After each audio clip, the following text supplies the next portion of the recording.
Bueno, pues yo he de decirles que desde que el mundo es mundo, el hombre ha buscado formas placenteras de ocupar su tiempo libre. Y así nacieron los juegos, tanto en el aspecto físico, que serían los deportes, como en el aspecto, en su serie intelectual, en el aspecto intelectual, que serían los juegos de mesa.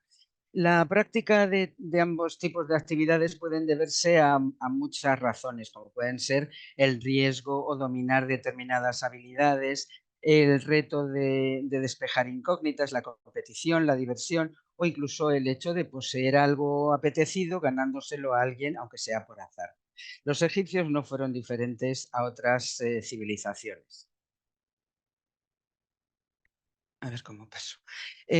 Mientras que los juegos de mesa pueden ser identificados como tales sin mayores problemas, o sea, aquí en la imagen lo que estamos viendo es a la reina, a la gran esposa real Nefertari jugando un juego del cual hablaremos después. Y se identifican perfectamente, pero debemos tener en cuenta que en el lenguaje egipcio no existía, no tenemos un término que se pueda entender como juego, jugar o como deporte. Por lo tanto, lo que podemos estar especulando en lo que se refiere al deporte como juego de competición, ya que un juego implica reglas, sistema de tanteo o premio, y nada sabemos de esto, solamente conjeturas a partir de los textos. Teniendo en cuenta estas limitaciones, yo les invito ahora a venir conmigo a jugar, a danzar, a competir y a divertirse con los antiguos egipcios, porque lo crean o no, seguimos jugando a muchos juegos que si no son iguales, son bastante parecidos a lo que hacían hace 5.000 años. No tantos en muchos casos, pero en otros sí. Aquí les estoy mostrando una especie de collage para que vean toda la cantidad de juegos. Fíjense ustedes estos muchachos jugando con un aro que sería de madera o algo así, que lo iban guiando con un palo. Estas niñas que están haciendo malabarismos con pelotitas. Lanzamiento de jabalina. Esto no sabemos muy bien lo que hacían porque este señor tiene una postura imposible, pero nadaban, hacían carreras, corrían, tenían salto de altura, había luchas, había tiro con arco, había tira y afloja, tirar de la cuerda, había danzas acrobáticas y estos señores que tienen aquí esta especie de sacos de arena, pues no sabemos exactamente lo que hacían, pero todo esto forma parte, todo esto lo hemos visto en las paredes de las tumbas, o sea, no nos lo hemos inventado. Efectivamente, el clima de Egipto ayudaba a los juegos al aire libre y a lo que podríamos llamar hoy en día deporte. El clima era muy benévolo, la gente vivía mucho en la calle y esto daba lugar a la socialización y al contacto de unas personas con otras. Y claro, tenían bastante tiempo libre, quiere decirse, la mayor parte de los egipcios trabajaban en el campo, lo cual quiere decir que cuando se ocultaba el sol ya no podían trabajar en el campo. Así que hasta la hora de irse a descansar tenían mucho tiempo para poder incluso, o sea, para poder celebrar banquetes y fiestas en los que disfrutaban de juegos o deportes espectáculo o para ellos mismos competir. Estos colas que les he mostrado están en unas tumbas que están en el Egipto Medio, en la localidad de Beni Hassán, y que, bueno, luego lo veremos con detenimiento, pero son un verdadero catálogo de llaves de lucha libre o de yoga, o de esto, ¿cómo se llama? Bueno, estas artes marciales. Hay un verdadero catálogo que se ha dibujado y se ha llegado a saber cómo eran todas estas imágenes de luchas que vemos aquí. En cuanto al tiempo libre este que les digo que tenían, efectivamente en la corte tenían muchísimos más banquetes tremendos, ¿no? Con bailarinas, con acróbatas y demás, pero también en el ámbito privado también tenían sus pequeñas fiestas en los cuales también disfrutaban de la música, de la danza y de las acrobacias. Aquí les muestro una serie de muchachas que están tocando instrumentos, sobre todo pues en las fiestas tebanas. Vemos aquí a estas chicas arpistas muy conocidas y que formaban parte siempre de estos banquetes, estas pequeñas fiestas que organizaban pues con motivo de cualquier cosa y que están representadas en las tumbas. Y si en las tumbas nos representan la vida cotidiana del fallecido con lo que hacía en sus campos o las posesiones que tenía o su oficio, si representaban también estos banquetes, es que se celebraban con cierta frecuencia. Una imagen más de estas niñas que es que son, tienen unas caritas deliciosas y unas posturas muy, muy bonitas. También en las tumbas vemos representadas escenas de caza en los pantanos o de pesca, en fin, que muchísimas cosas las vemos según están representadas en las tumbas y traduciendo los textos, naturalmente. Esta es una caza en el pantano. Fíjense lo que tiene este señor en la mano, este bastón, que era para cazar aves. En este caso, este señor estaba ayudado de un gato virtuoso, porque este gato está cazando un ave con las patas traseras, otra con las delanteras y otra con la boca. Es decir, que era un gato muy virtuoso, además de que el señor pues, había que tener mucha destreza para poder cazar las aves con este bastón. Y los juegos de mesa ya hemos dicho que no tenían ningún no daban lugar a duda de lo que eran. Aquí estamos viendo este tablero de Senet del rey Tutankamón, que está precioso, está perfectamente conservado. Vemos que es un mueblecito, no es una pieza grande, no se crean ustedes que uno se puede sentar alrededor. Es una pieza para colocar encima de una mesa, pero que es de una madera preciosa, está sobre un trineo, las patas son preciosas, tiene un cajoncito para guardar las fichas, pero luego después profundizaremos un poquito más sobre los juegos de mesa también. Vamos a meternos en principio con los juegos infantiles, con lo que jugaban los niños. Aquí les estoy mostrando a dos niñas peleando, que es algo inherente a los niños. Los niños gozaban de gran libertad, estaban, digamos que, sueltos por la calle, lo cual quiere decir que cuando había un grupo de niños, inmediatamente, pues el tema era correr, saltar, en fin, todo tipo de cosas físicas, porque los niños tienen necesidad de moverse e incluso pues hacer una cosa es así desde que el mundo es mundo, que es pelearse, y mucho más en el caso de que sean hermanos, como todos sabemos. Aquí vemos las dos niñas que se están tirando del pelo. Esto no se puede considerar ni un juego ni un deporte, pero solamente como ilustración de que los niños pues jugaban a las mismas cosas que jugamos hoy en día, es decir, a tirar piedras al río, a ver quién tira la piedra más lejos, a ver, en fin, todas estas cosas de los niños de a ver quién llega antes o a que no me coges o a que yo llego primero. También en los juegos infantiles estos son casi adultos o adolescentes, estas chicas que vemos aquí están en la tumba, en la TT 192 de un visir de Amenhotep III que se llamaba Jeruef y que vemos a una serie de chicas que están formando con las manos unas imágenes curiosas, las ponen en diversas posturas. Esto seguramente tenía una canción detrás y una especie de coreografía y nos recuerda enormemente a estos juegos que suelen jugar nuestros niños, particularmente nuestras niñas, que consisten en dar palmas y unas veces chocan cruzadas y se chocan arriba y chocan abajo, que a mí me parecen muy complicadas. Cuando era pequeña lo hacía muy bien, ahora me parecen muy complicadas, pero que las niñas siguen jugando al ritmo de canciones que van de acuerdo con el ritmo y siguen jugando a esto de las palmas. ¿No les parece curioso esto de que se jugara a las palmas exactamente igual en el Antiguo Egipto? Pues eso es lo que estamos viendo. Mm, tenemos aquí este juego, esto ya entramos un poquito en los juegos. Este le llaman juego de la estrella, aparece en las mastabas del reino antiguo, es decir, estos son del año 2000 y pico antes de Cristo, lo cual le da ya una antigüedad.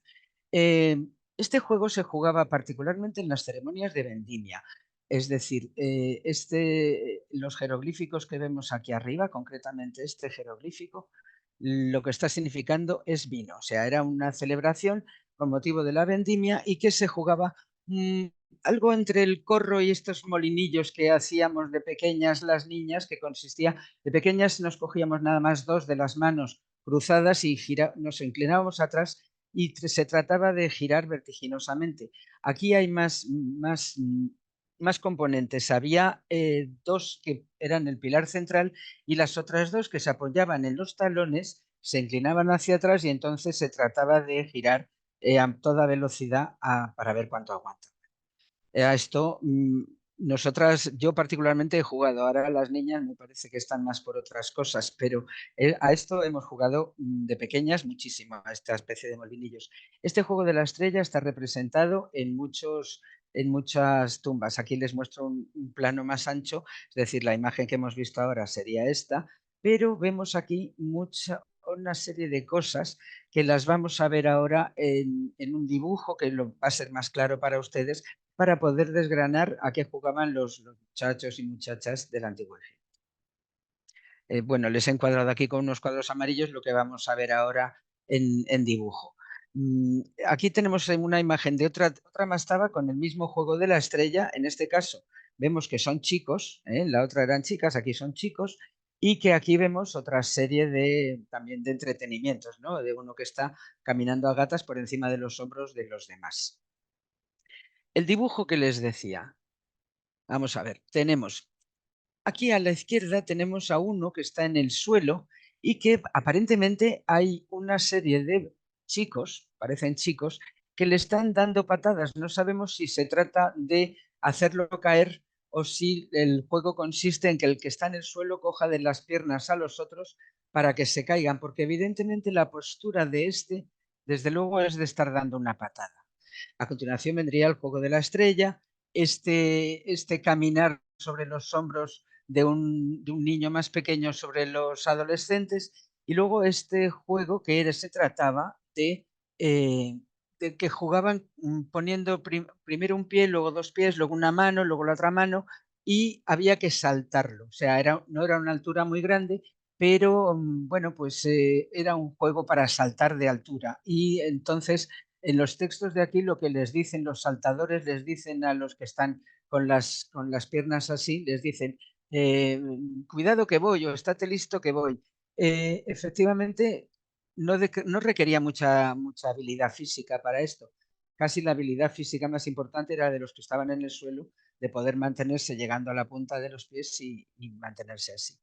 Hay otro juego que vemos a una persona que lleva a un niño pequeño sobre la espalda y encima, no sabemos muy bien cómo, hay una plataforma donde hay dos personas en la postura del loto, que parece ser que lo que se trataba era de empujarse uno al otro hasta que el contrario cayera rodando.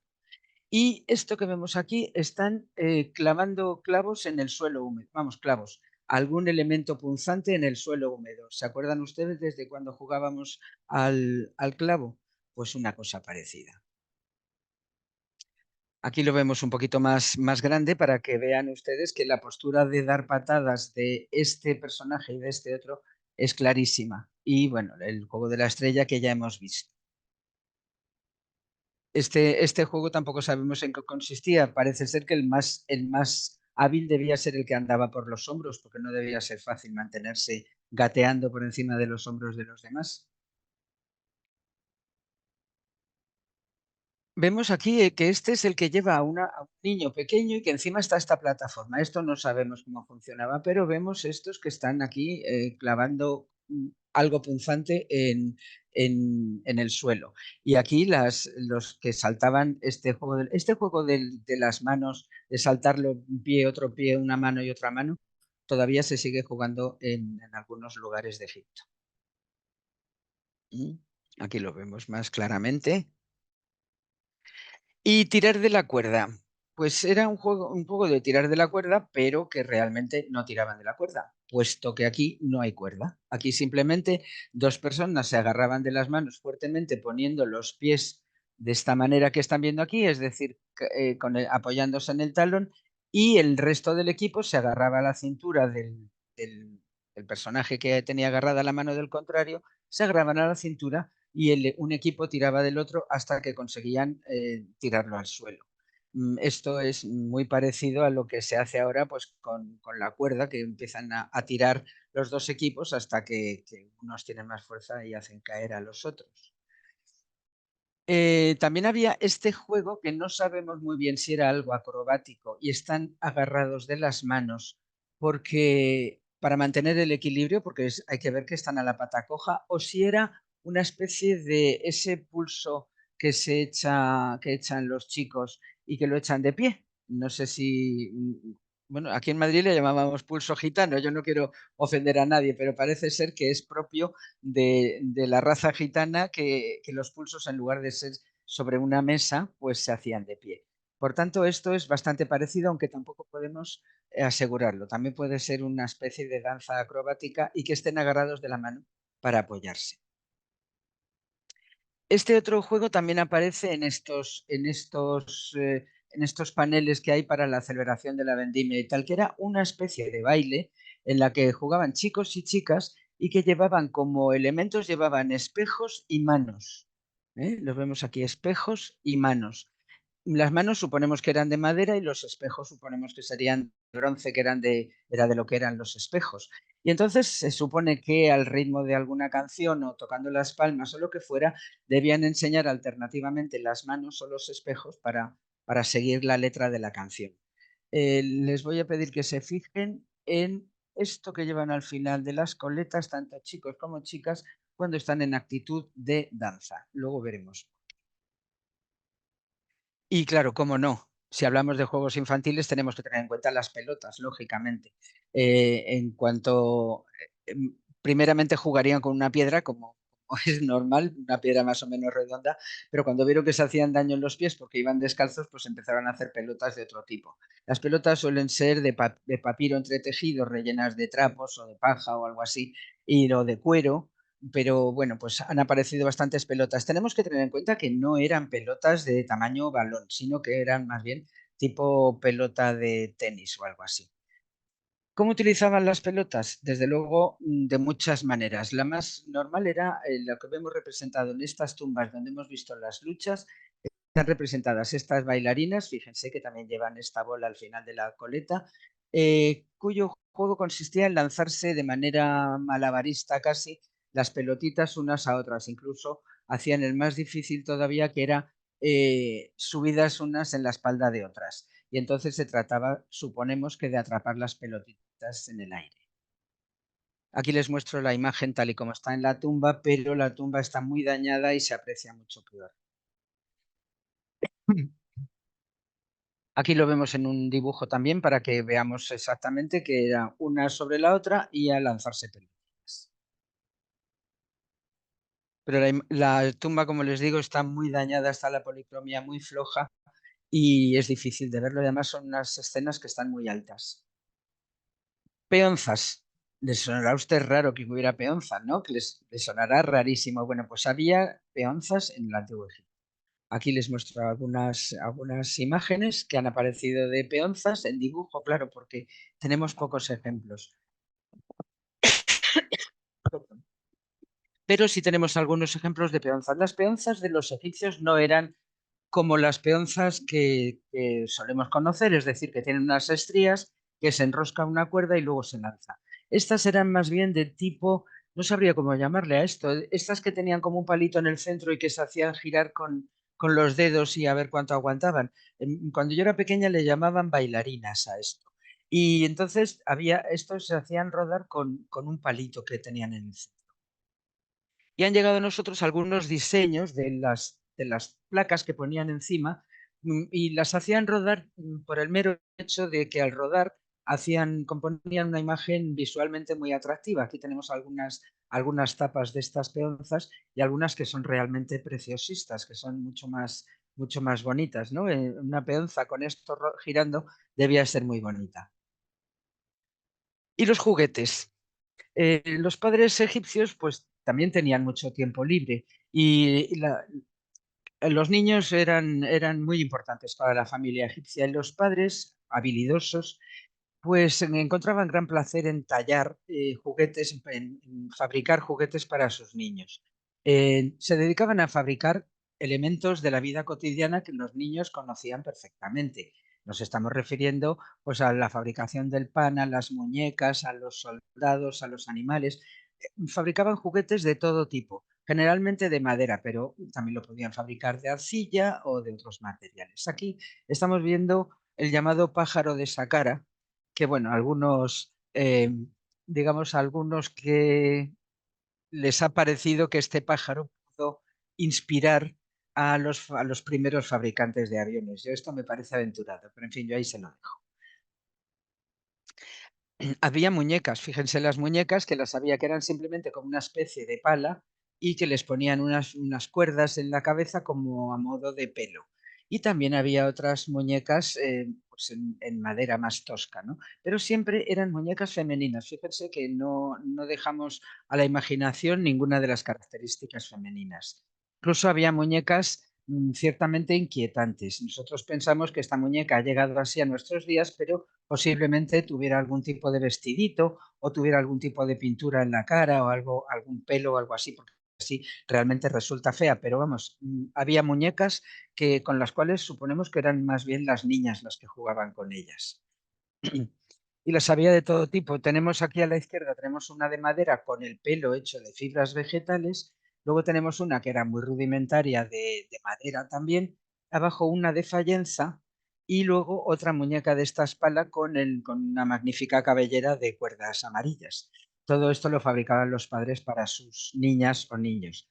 También fabricaban animales, como les he dicho. Aquí arriba tenemos un cocodrilo de madera y debajo uno de arcilla, hecho de arcilla, que milagrosamente ha llegado a nuestros días.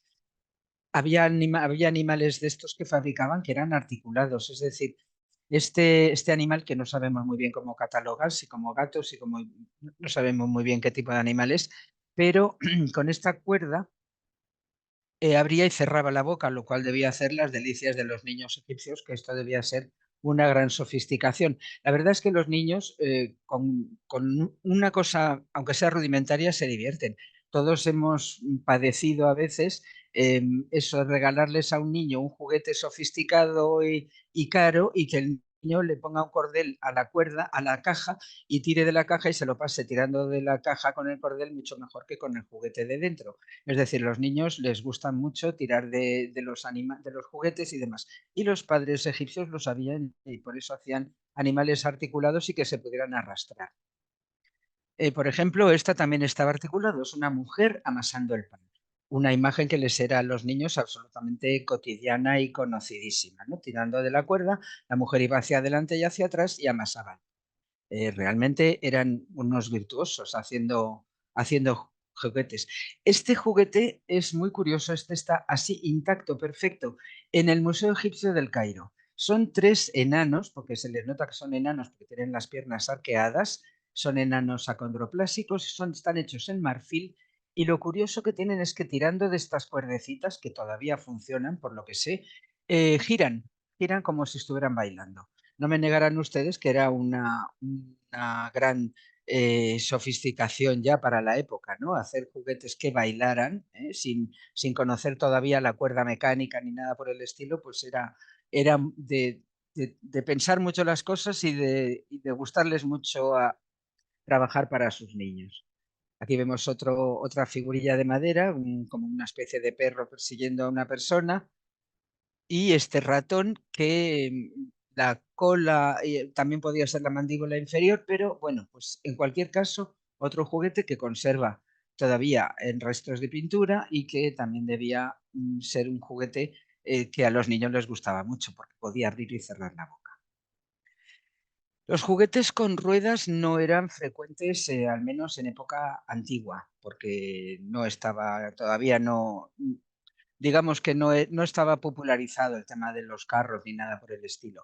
Pero este juguete nos ha llegado y este es de la época de Amarna, lo cual es lo más antiguo que tenemos en juguetes de ruedas.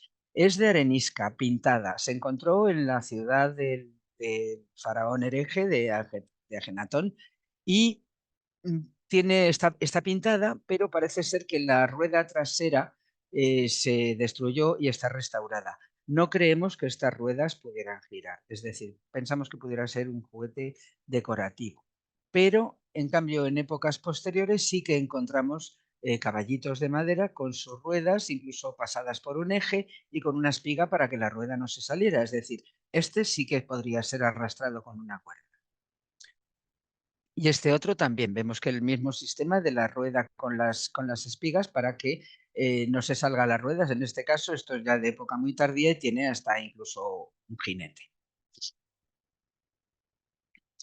Y bueno, les he de decir que en un enterramiento en una localidad que se llama Tel Balas aparecieron 9 piezas muy curiosas. O sea, aparecieron una serie de bolas, una serie de... Aquí les muestro una parte de lo que apareció. A ver, que nos hemos ido. Una parte de lo que apareció que eran unas bolas, una especie de barritas de piedra y luego después aparecieron también una especie de peones que ahora los veremos después.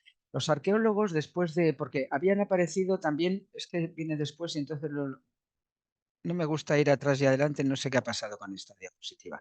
Bueno, es igual. Había una especie de peones que eran con forma de vasija, como así, como si fueran jarroncitos del revés, ¿eh? Entonces, los arqueólogos supusieron que la parte que era plana era para ponerse de pie, porque tenían así como forma de lágrima. Entonces, estos peones se ponían de pie y había unas pelotas perfectas. Entonces, los arqueólogos, después de pensar mucho qué podría ser esto, porque esto apareció en la tumba de un niño, eh, dibujaron el siguiente patrón. Es decir, aquí veríamos estas piezas que les hablo que tendrían forma de vasija invertida, con su fondo plano, las pelotitas y estas barritas que encontramos, que eran dos más pequeñas y una más larga. Entonces imaginaron que podría ser esto, que estos serían los jugadores y que tenían que empujar la pelota para meterla por esta portería, por así decirlo. Podría ser un juego que estuviera a medias entre los bolos o el fútbol este que jugaban nuestros niños cuando hace muchos años, que jugaban con unas chapas de cerveza y con un garbanzo. Solamente que en este caso no había portero. Es decir, los jugadores debían empujar la pelota hasta tratar de introducirla en este portal, pero el mérito no estaba en introducirlo, sino en no tocar el portal porque no estaba sujeto con nada. Es decir, el reto consistía en que la portería no se cayese. Si empleásemos un lenguaje futbolístico, diríamos que meter un gol sin tocar la larguero, ¿eh? O sea que el reto consistía en meterlo en esto. Y esto, como les digo, todo este juego, los 9 piezas y la portería y las 4 bolas aparecieron en la tumba del niño. No me negarán que no es curioso que haya esta especie de fútbol en una tumba de un niño egipcio antiguo. Y vamos a pasar ya a otro tipo de juegos. Estamos ya en los deportes espectáculos, en los deportes en los que en los banquetes, esto es un banquete funerario, en el que vemos aquí una persona que es la directora de la danza esta, que está tocando palmas, y a estas bailarinas con esta postura imposible.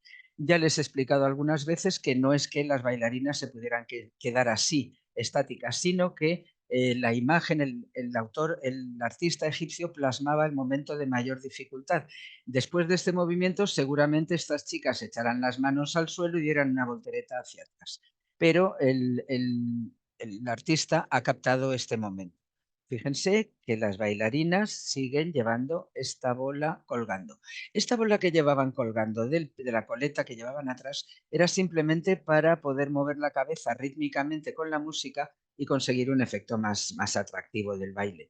Esto es una escena muy pequeñita, la tumba está cerrada para siempre, pero bueno, pudimos entrar y hacerle unas fotos con mayor o menor éxito, porque la escena es muy pequeña y como ven está muy dañada y muy débil, se están cayendo los trozos, pero es una pena. Tenemos más bailarinas, ¿eh? Tenemos más bailarinas de época muy antigua, de la mastaba de Cajén y el Saqqara, de la dinastía sexta, es decir, estamos hablando del 2300 o una cosa así, antes de Cristo, es decir. Y aquí tenemos el mismo plan de baile, es decir, esta postura, lo inmediato sería que cayeran de espaldas y se dieran en la cabeza, pero no, el artista lo que está plasmando es antes de que los bailarines den una voltereta hacia atrás. Como por ejemplo está esta famosa bailarina del Museo de Turín, que esta bailarina la hemos visto todos en los libros y demás. Yo les voy a dar la vuelta a la bailarina para que ustedes vean la perfección de la cara, de la imagen tan impresionantemente perfecta que tiene, a pesar de que, claro, el fragmento este está boca abajo, porque lo que están demostrando es la acrobacia de esta señora con esta enorme melena. Más bailarinas que tenemos, estas están inclinadas hacia atrás, también de postura imposible, estas están en el templo de Karnak. Estas serían de la tumba esta donde estaban las niñas tocando palmas. Aquí hay una serie de bailarinas que siguen una cadencia. Algunas tienen la cabeza hacia abajo con las manos en esta postura tan extraña, otras tienen los brazos por encima de la cabeza, otras miran para arriba, pero formando una cadencia. Son 3, 3 y 3 o 2, 3 y 3 y así. Hay muchas. Y en esta misma tumba, en la otra pared, pues vemos gente bailando. Gente bailando. ¿Por qué se sabe que es gente bailando? Siempre que vean ustedes a alguna persona que tiene un pie separado del plano del suelo, está bailando. ¿Mm? Aquí las bailarinas no llevan ese peinado con esta bola detrás, pero lo que sí llevan es esta ropa con estas bandas por aquí cruzadas. Algunos autores han querido ver que como estas bailarinas hacían bailes acrobáticos, con estas bandas cruzadas sujetaban un poquito el pecho y así se sentían un poquito más cómodas. Incluso hay quien dice que esto fue los precursores de nuestros sujetadores actuales. Yo ahí se lo dejo. Simplemente pues llevaban estas bandas, no se sabe muy bien para qué, pero es posible que sí que fuera para darles un mayor confort a la hora de hacer sus acrobacias. Aquí vemos las bailarinas estas la foto esta está mucho mejor y vemos aquí este traje que llevaban y cómo los pies se levantan del suelo. En esta otra imagen, estas niñas que vemos aquí son las que estarían tocando las palmas, ¿eh? Bueno, pues en esta imagen vemos también 2 personajes que están bailando, que tienen el pie levantado, y una persona tocando la flauta. Esta tumba, la verdad es que es una delicia y nos da unas imágenes realmente deliciosas de un banquete funerario con todos estos deportes espectáculos. Pero no solamente en esta tumba tenemos cosas de deporte espectáculo. En la parte de arriba de aquí, esto es muy curioso, pero se lo voy a poner, en la parte de abajo son simplemente bailarinas y gente que lleva el ritmo. Aquí tenemos un arpista, todo esto son escenas de banquetes funerarios. En la parte de arriba yo les voy a poner el dibujo, vamos, sí, un dibujo, para que ustedes puedan ver cómo una persona están tocando la flauta y las personas que están cantando tienen el dedo pulgar e índice juntos delante de la cara y una mano en la oreja, un poco con la postura que suelen tomar nuestros cantaores de cantejondo. Yo creo que también es una cosa muy curiosa a la hora de ver, las costumbres de la vida cotidiana de los egipcios. Aquí también vemos gente bailando, gente tocando las palmas, los que bailan son los que tienen los pies levantados del suelo. Es decir, tenemos muchísimas imágenes de esta especie de, no le podemos llamar deporte, pero podemos llamar espectáculo. En cuanto a los instrumentos, pues los instrumentos favoritos eran el arpa, que lo tienen a su izquierda, la flauta doble, tenemos aquí otro arpa o un arpa de pie, tenemos arpa para persona sentada o arpa para persona de pie y arriba a la derecha lo que tenemos es una joven tocando la lira, tocando la lira. Y también tenemos aquí dos jóvenes tocando el laúd, que también era un instrumento muy frecuente. Y luego pues había los instrumentos de simplemente que no requerían ninguna habilidad, sino simplemente que eran para agitar y sonar, como era esto es un sistro. Un sistro era el instrumento que se utilizaba para despertar a la imagen cuando iban a hacerle los ritos en las capillas de los templos. A este sistro le faltarían, aquí en estas varillas, le faltarían las sonajas, que las sonajas eran unos discos que chocaban entre sí, un poco como lo que hay en nuestras panderetas de hoy en día, ¿no? Los sistros normalmente tenían imágenes de la diosa Hathor o del dios Bes bueno, pues tenemos muchísimos sistros. La mayoría de ellos han perdido las sonajas. Aquí les muestro lo que coronaría este sistro que era muy bonito y este otro que tenemos aquí de bronce, este ha perdido las varillas y las sonajas, pero realmente es el sistro de la cantante de Amon Genutawi, que es de la dinastía 21 o 22, que se trabajaba mucho el bronce con hilo de oro. Fíjense qué belleza de mango de este sistro. Incluso la figurita que tiene arriba, se la voy a agrandar para que la vean, era una filigrana de sistro. Y tenemos muchísimos, casi siempre eran de bronce para que pudieran sonar naturalmente. Y desde luego las varillas y las sonajas naturalmente de metal. También entre los instrumentos de entrechocar teníamos esto a lo que algunos le llaman castañuelas, pero son palillos de tocar simplemente para seguir. Ven ustedes que tienen aquí unos agujeritos por los cuales pasaba una cuerda y entonces esto simplemente se agitaba y sonaban. Entonces algunos le llaman castañuelas, yo creo que sin mucha idea de cómo son unas castañuelas. No sé a ustedes qué les parece. Y bueno, vamos a entrar ya en los deportes ya un poquito más violentos, digamos un poquito más físicos, ¿no? Eh, los deportes físicos normalmente debían venir de la mano de los militares, es decir, seguramente sí que los jóvenes egipcios jugarían o competirían corriendo o saltando o lo que fuera, pero realmente los entrenamientos militares, aquí vemos una serie de personajes, además así como muy gorditos, estos son soldados porque el faldellín que llevan es de soldado, y están entrenándose con la jabalina. Tenían jabalinas de diferentes longitudes dependiendo de la presa que quisieran cazar. En cambio, cuando estaban en batalla no utilizaban jabalinas, sino lanza, hacha o arco y flechas. Aquí tenemos unos arqueros que van, estos son soldados de la reina Hatshepsut cuando iban a la expedición al Punt y llevan los arcos con sus flechas y hachas, ¿eh? Para poder combatir. Estos eran. Y bueno, pues los entrenamientos militares, lógicamente, si querían mantener a los soldados en buena forma física para llegado el momento de las largas marchas y de la batalla y tal, debían los mandos debían de organizar algún tipo de competición o de tiro con arco con una diana hecha de paja o de lo que fuera, de manera que el entrenamiento y el afinar la puntería también les valiera como entretenimiento a los soldados y estas maniobras no les resultarán tan tediosas. Aquí es la misma imagen un poquito mejor, un poquito más clara. Pero esto del tiro con arco estaba muy extendido. Aquí vemos toda una compañía de arqueros nubios. Decimos nubios porque son de raza negra y los arqueros nubios estaban muy bien considerados. Parece ser que tenían una puntería muy acertada y aquí los vemos pues como serían las personas normales, unos más altos, unos más fuertes, unos más bajitos. Pero esta maqueta está en el Museo Egipcio del Cairo. El colmo de esto de tirar con arco, pues siempre hay un rey que quiere ser más que nadie, que quiere ser mucho más valiente y desde luego no sé si era el más valiente o el más fuerte, pero desde luego sí el más presuntuoso. En esta estela nos está diciendo que él montado en su arco, en su carro, dispara su arco y dispara 5 flechas a la vez que atraviesan una plancha de cobre de un palmo. ¿Mm?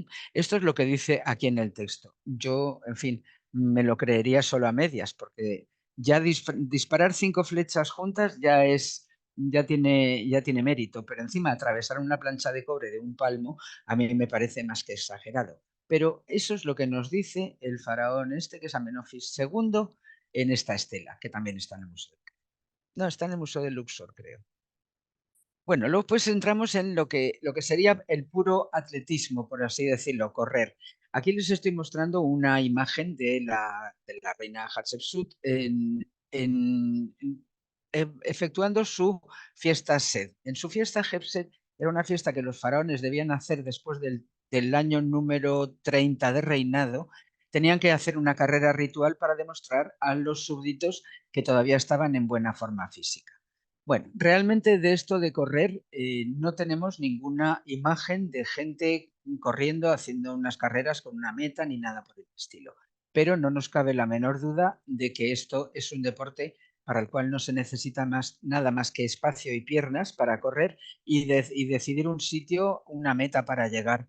Esto, lógicamente, en los entrenamientos militares debía estar a la orden del día el hacer carreras para poder para mantener la forma física que ellos, de alguna manera, yo creo que ya asociaban el buen tono muscular y la buena forma física con el deporte. Yo creo que sí que se asociaba. Y bueno, además de las carreras, estamos con las luchas. Las luchas, estamos viendo aquí esta tumba que les dije que era como un catálogo de artes marciales o algo así.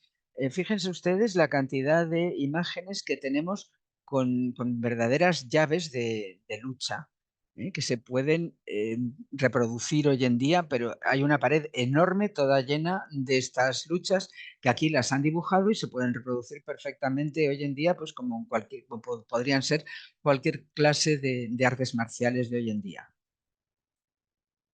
Está toda la tumba llenita de estas imágenes, de estas luchas que lógicamente también tendrían que ser militares. Todas estas cosas casi siempre son de los militares. Esto está en el templo de Medinet Habu y son unos guerreros extranjeros que están enseñándose unos a otros a pelear. O sea, están enseñando técnicas para pelear. Estamos viendo cómo se abrazan, cómo se cogen uno por encima del otro. Son unos relieves de unas figuras muy grandes y muy expresivas. Y están en el templo de Medinet Habu, el templo mortuorio de Ramsés III, y la verdad es que son impresionantes. Toda la pared está llena de todos estos, les llamamos entrenamientos. Pero también esto de la lucha también podría funcionar como deporte espectáculo. En la famosa tumba esta donde están las niñas de Las Palmas, las bailarinas, etcétera, también están estas luchas. Estas luchas eran luchas ficticias, con armas ficticias, porque vemos que aquí los luchadores están luchando con tallos de papiro. Esto no podía ser muy dañino, lo cual quiere decir que, bueno, pues que no tiene, no era una lucha en realidad que supusiera luchar. Incluso en los textos, pues debía haber una especie de árbitro o algo así para, para juzgar la pericia de estos luchadores, en el cual decía golpea 2 veces, golpea 3 veces, es decir, que ya llevaban la cuenta, digamos, de los puntos de estos luchadores. Aquí lo vemos un poquito más cerca, la imagen, pero vemos clarísimamente que están luchando con tallos de papiro, es decir, con un elemento vegetal poco daño se podían hacer. Y luego después tenemos las luchas que no eran en tierra, sino que eran luchas de barca a barca. Es decir, la pesca era algo muy apreciado en el Antiguo Egipto porque les valía a las clases pobres, les valía de un sustento extra y gratis, que era lo que les facilitaba el río. Entonces, claro, cuando una barca se veía amenazada por otra que podía espantarle la pesca, pues se dedicaban a chucharles un poco con estas varas largas para alejarlos del banco de peces que ellos hubieran descubierto o algo así. ¿Eh? Pescaban de muchas maneras, pescaban con caña desde la orilla, bueno, con caña no, con cuerda desde la orilla, a lo mejor con alguna caña, pero no tenían hilo, ni carrete, ni sedal, ni hilo de nylon, ni nada de esto. Pescaban también con esto de arrastre, pero cuando tenían necesidad de que la pesca fuera muy abundante, pues con una cuerda ponían un anzuelo múltiple para poder capturar la mayor cantidad de peces posibles. Les gustaba mucho pescar, pescar era una actividad que les gustaba muchísimo, era placentero, el río normalmente estaba en calma y además solamente pescaban solamente digamos que capturaban, que se llevaban a casa los peces que se podían comer, los otros los devolvían al río porque lo hacían por puro placer. También pescaban eh, con 2 barcas con unas redes entre medias. Estas redes estaban lastradas con pegotes de arcilla en un lado y en cambio les ponían cosas de madera o que flotasen en el otro, de manera que pudieran ir arrastrando por el fondo. Pescaban en parejas, como está en esta maqueta, que es una maqueta deliciosa y que nos ilustra perfectamente. Además, aquí no se aprecia muy bien, pero aquí en el fondo de la red está ahí pescaditos de madera puestos. O sea, es una delicia de maqueta, pero nos ilustra muy bien sobre cómo pescaban, no solamente como deporte, sino también como sustento. La vela y el remo, lógicamente, con ese río tan prodigioso, ¿quién no iba a aprovecharlo para ejercitarse en lo que fuera o para hacer carreras de un lado a otro del río con una barquita de vela o remando o lo que fuera? Eh, Lógicamente, la gente joven siempre son competitivos, siempre quieren llegar más alto, más fuerte, más lejos. Y bueno, pues el río les proporcionaba esa facilidad de poder remar y poder hacer competiciones que sin duda habría. Aquí tenemos una maqueta con una serie de remeros que a mí me parece, no sabría si llamarle una barca con remeros o quizá un metro en hora punta, porque la verdad es que no tenían mucho sitio para moverse. Pero era una barca solamente con remeros, porque no todas las barcas eran como esta, que es una barca funeraria en la que se transporta al difunto a la orilla occidental para enterrarlo. Pero había muchas barcas solamente de remeros y desde luego no nos cabe la menor duda de que había competiciones de barcas. ¿Se acuerdan que en aquella caza del pantano les dije que se fijaran en el bastón que tenía Nebamun para cazar los pájaros? Bueno, pues nos ha llegado uno. Este bastón era uno de esos bastones que les valían para cazar pájaros. Eh, mm, los pájaros los cazaban con redes también generalmente. Se extendía una red se levantaba, se hacía que levantasen el vuelo los pájaros que a lo mejor estaban picoteando por el suelo y a una llamada del que controlaba la caza se cerraba esa red y todos los pájaros quedaban dentro. Esto no solamente sería como sustento, sino también para algunos pájaros, algunos podían criarlas luego en casa, en el caso de palomas, etcétera, las podían criar en casa y otros era simplemente pues para poder comer.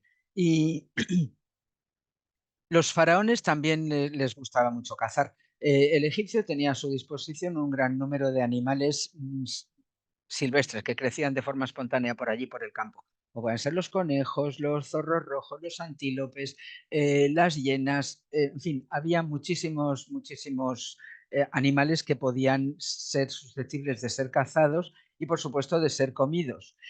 Aquí tenemos al faraón que está en día de caza, que está persiguiendo todos estos animales que están aquí todos en caos, todos huyendo despavoridos de la fuerza del faraón.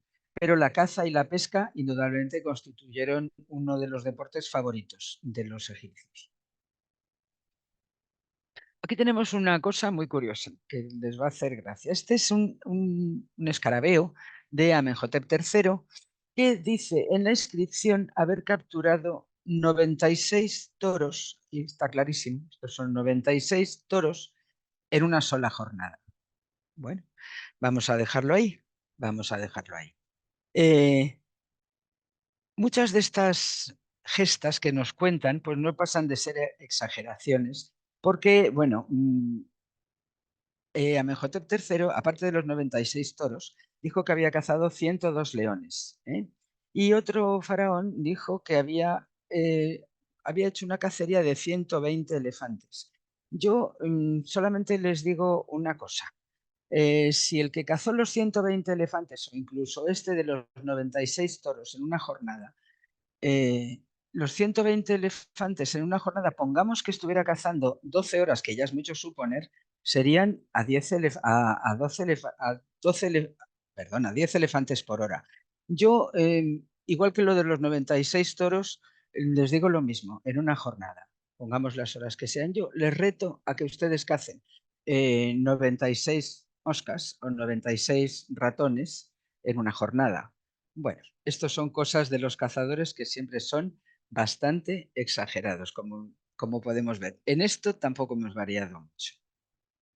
Y bueno, vamos con los juegos de mesa, ya como último bloque. Los juegos de mesa, aquí tenemos de nuevo el Senet, este juego de Senet del faraón Tutankamón, pero vemos que aquí tiene muchos más. Tiene otros juegos, estos son muy pequeños, de marfil, y son de otro juego. El Senet era un juego más popular entre los juegos de mesa en Egipto. Pero había otros juegos, estos dos son de un juego que se llamaba 20 cuadros, estos son los palillos de contar y ahora lo vamos a ver todo con más calma. Esto sería un senet de madera. Hay otro de madera, sí, de madera. Hay otros senets que son de bronce. Este es del arquitecto Ja y que tienen los peones de bronce y el tablero de chapa de bronce también. Estos serían los palos de conteo, que no sabemos muy bien cómo contaban. También podían contar con huesos de astrágalo, con tabas, que tendrían la numeración o lo que ellos quisieran en cada una de sus caras. No sabemos exactamente cómo contaban. Los palillos nos han llegado algunos intactos, como son estos, que tenían unas incisiones y unos círculos. No sabemos exactamente cómo se contaba, pero esto era el modo que tenían ellos de contar. También las tabas, como les he dicho, cuando no tenían tabas de hueso, huesos de taba, mejor dicho, lo que utilizaban hacían tabas de madera o de arcilla. Y estos serían peones diferentes de los diferentes juegos. Los había de fayenza, de piedra, de bronce. Los dados, así como los conocemos nosotros hoy en día, esto es de época romana, es decir, los egipcios nunca tuvieron dados, pero eso no les impidió jugar al senet que, como les muestro aquí en la imagen, el recorrido de los peones tenía que ser este. Era una especie de S y era una especie a medias entre, no sabría si llamarle ajedrez y backgammon, porque el objeto final es que las fichas salgan, todas las fichas de un jugador, sacarlas del tablero con la tirada justa. Pero había casillas que tenían cosas buenas o malas. Había cosas buenas, había algunas que te llevaban directamente afuera y era bueno, había otras que te llevaban a la casilla de salida y había que volver a empezar. No tenemos muy claras las reglas, pero algo nos dice que cuando una ficha alcanzaba a otra, invertían las posiciones. Y entonces el que estaba más adelantado pasaba a la posición atrasada. Pero bueno, todo esto son conjeturas porque no tenemos las reglas. Lo que sí sabemos es que jugaban mucho a ello. Bueno, pues muchos tableros tenían el Senet por un lado y por el otro lado tenían este otro juego que se llama Juego de los 20 cuadros. ¿No les recuerda esto de tener el Senet por un lado y los 20 cuadros por el otro? ¿No les recuerda esos tableros que teníamos que por un lado era parchís y por el otro oca? Pues ahí se lo dejo también. Este era el juego de los 20 cuadros. No sabemos exactamente cómo funcionaba. Este era del faraón Tutankamón. Les muestro varias imágenes para que vean ustedes lo delicadísimo del diseño de este tablerito de juego, que es minúsculo. Ya les digo que es muy pequeño. Pero fíjense con qué delicadeza están hechas las incisiones teñidas de negro, los textos, en fin, que es una verdadera maravilla.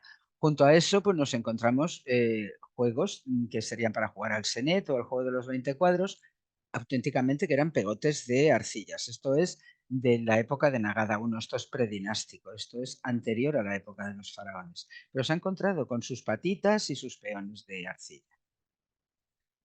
Y tenemos que tener en cuenta que los que construían los monumentos de los faraones, pues también tenían sus ratos de aburrimiento. Entonces, simplemente tallaban en cualquier piedra del suelo, tallaban un senet y jugaban en él con cualquier piedra. De estos tenemos muchísimos. Fíjense, cantidad de juegos de senet dibujados en el suelo por los propios canteros que estaban trabajando. Ven que siempre tienen las casillas estas que podían ser buenas o malas al final del tablero. Resulta muy curioso ver que, bueno, por ejemplo, en el foro romano también he encontrado un 3 en raya dibujado en una losa del suelo, es decir, que los propios constructores ocupaban su tiempo libre jugando al senet, también lo podían dibujar simplemente en el suelo y jugar con el dibujo del suelo. Este también es otro tablero de otro juego que no sabemos lo que es, pero tiene sus fichas perfectamente colocadas. El juego del Senet está nombrado ya en el libro de los muertos. Parece ser que el difunto debía jugar una partida de Senet contra nadie. O sea, en las tumbas hemos visto antes a Nefertari que estaba sin contrincante. Es decir, tiene que jugar una partida de Senet que no se sabe con quién es, pero que debe ganar para poder seguir avanzando en su camino hacia la salvación, hacia poder llegar a los campos de Yalu y poder convertirse en espíritu glorioso. Es decir, el juego del Senet tiene un fuerte componente religioso, pero también lo jugaban las personas. Aquí se jugaba en parejas, claro, siempre se jugaban dos. Y aquí vemos una pareja jugando al Senet tranquilamente. Vemos como las fichas son unas blancas y otras rojas. Viéndolo así simplemente nos da la apariencia de ajedrez, ¿no? También en los papiros satíricos hay un león y un antílope que están jugando al senet un poquito, digamos, haciendo chanza de los faraones, etcétera. Esto es un papiro satírico que, bueno, vemos que los animales toman el rol de las personas y bueno, pues era una especie de viñeta humorística. Y vamos al juego de la serpiente. El juego de la serpiente le llamamos el mején. El juego de la serpiente vemos que aquí en el medio tiene una cabeza de serpiente con su lengua roja y todo. Y se jugaba en un tablero espiral con una sola pata en el centro y vayan fijándose en esto que hay aquí. De momento no saben lo que es, pero ya lo irán viendo. El cuerpo de la serpiente estaba dividido en casillas, por el cual avanzaban los peones hasta alcanzar la cabeza de la serpiente, y el que alcanzaba la cabeza de la serpiente era el ganador del juego. Tenemos infinidad de bolas o peones que valían para jugar al mején, sobre todo de piedras duras, de alabastro, o simplemente, si no había otra cosa, pues de arcilla. Algunas eran muy perfectas y otras más toscas. También jugaban con peones. Fíjense qué peones más espectaculares. Si yo les acerco uno de estos peones, fíjense qué maravilla de talla, simplemente para un juego de mesa que bueno, pues seguramente ellos sus juegos de mesa que guardasen en sus casas los tenían como tesoros. Aquí hay más peones porque tenemos muchísimos peones de todos los juegos. Pero fíjense estos perritos y estos leones que son de marfil. ¿Mm? Tan perfectamente tallados. Bueno, volvemos a la serpiente. El juego de la serpiente podría ser más tosco, como este que vemos aquí. Lo que no sabemos es qué papel jugaban estos dos animalitos que aparecían junto al juego. El animalito este, pues no sé, tiene aspecto de perrito, de foca, no sabría decirle, no, focas en Egipto no sabían lo que era. O sea, que tiene más bien pinta de un perro o algo así.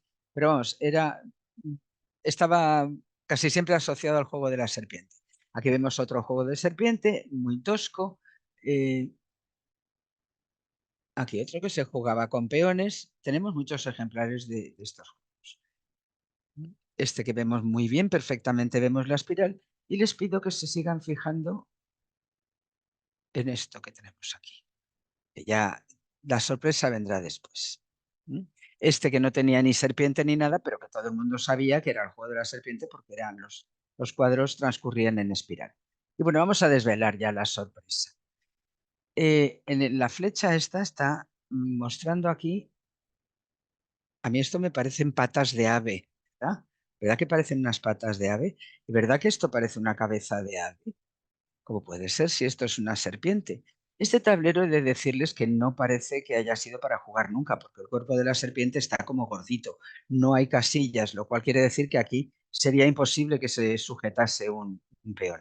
Pero este tablero pues tiene esta peculiaridad. Vamos a verlo desde arriba que lo vamos a ver mejor. Vemos que bien está la cara de la serpiente y demás. Aquí estarían las patas que les he mostrado, el cuerpo de la serpiente. ¿Pero qué tenemos aquí? ¿Qué es esto?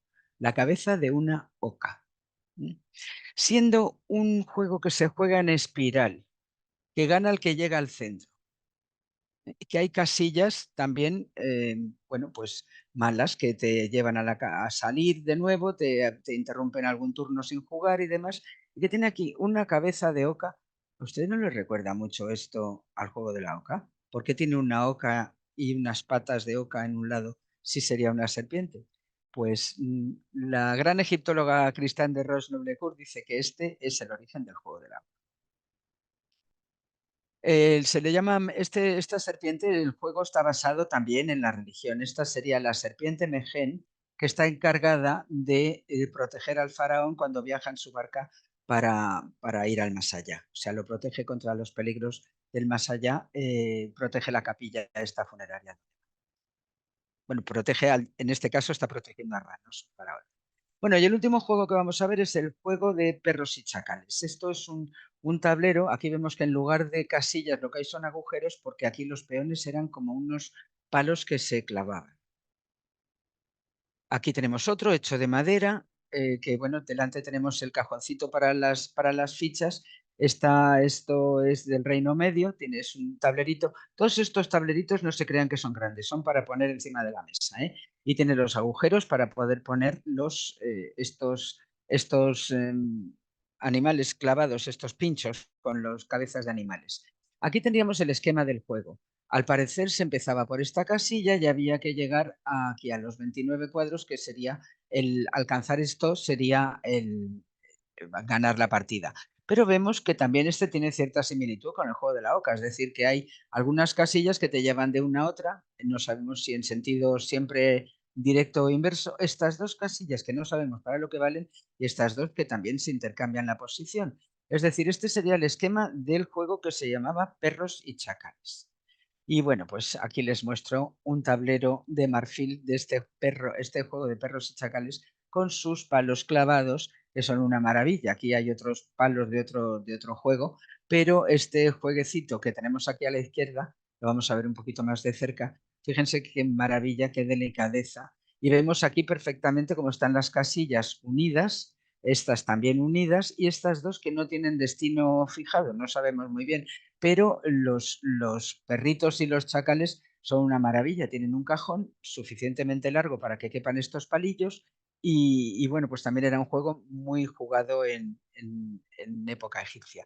Tenemos este otro que no se le puede llamar tablero porque es una cosa como de cerámica, pero que también tiene los mismos agujeros, prácticamente el mismo diseño. Y peones, muchos peones. En todos los museos del mundo tenemos infinidad de peones y de palillos de conteo y cilindros y discos y cosas que eran para los juegos de mesa, lo cual no nos deja lugar duda de que los egipcios disfrutaban mucho de estos juegos. Algunos están perfectísimamente tallados en piedras duras, en época ya romana eran más de bronce, pero vamos, que son una maravilla. Fíjense este, que eran del mismo juego, como en parte del color lo tienen diferentes, son un perrito y un leoncito o algo así, pero son impresionantemente bonitos. Y ya como última imagen, para dejarles con un poco con la incógnita, les voy a esta pieza que, que se encontró en Abidos y que está datado en época del rey Yer. O sea, el rey Yer fue anterior a Keops y Kefren y Micerinos, o sea, son de los primeros faraones, dinastía 2 o 3, o sea, muy, muy antiguo. Se cree que es un fragmento de una caja para contener unas piezas de juego de mesa, pero lo curioso es que también, por ahí, viendo por esos museos del mundo, también me he encontrado esto que indudablemente es una forma física de esto de aquí. Y nos preguntamos, ¿qué juego de mesa guardaba esta caja? Que aquí hemos encontrado una torre que tiene todo el aspecto de torre de ajedrez, a pesar de que tenga una escalerita. Pero la forma de torre de ajedrez es indudable, ¿no? Yo creo que es absolutamente incontestable que eso es una torre de ajedrez. Pues bien, pues gracias a las escenas aparecidas en las tumbas y los templos y en los artefactos aparecidos en las excavaciones y a lo que se ha podido deducir de los textos, hemos podido hacernos una idea bastante aproximada de cómo solían entretener sus ratos libres los egipcios. Seguramente también realizaban otras actividades lúdicas o deportivas que no son desconocidas por el momento. Resulta muy llamativo el hecho de que los juegos de mesa tengan una carga religiosa tan importante que acaben formando parte de la iconografía habitual de las decoraciones de las tumbas, las decoraciones rituales. Igualmente resulta muy ilustrativo que en sus tumbas nos muestren sus trabajos, sus diversiones y hasta cómo juegan o se pelean sus hijos. Y la verdad es que nos encanta ver que seguimos jugando a cosas parecidas, practicando deportes parecidos y sobre todo en el caso de los niños que siguen divirtiéndose de la misma manera. A la vista de las escenas de deportes más violentos o de competición, debemos suponer, como hemos dicho, que en líneas generales el egipcio gozaría de una buena forma física, aunque no sabemos si asociaban la buena forma física al deporte o no. También en este aspecto del ocio, los habitantes del Valle del Nilo nos demuestran una vez más que la suya era una sociedad alegre, que sabía aprovechar cada momento de la vida, disfrutando de los pequeños placeres que tenía a su alcance.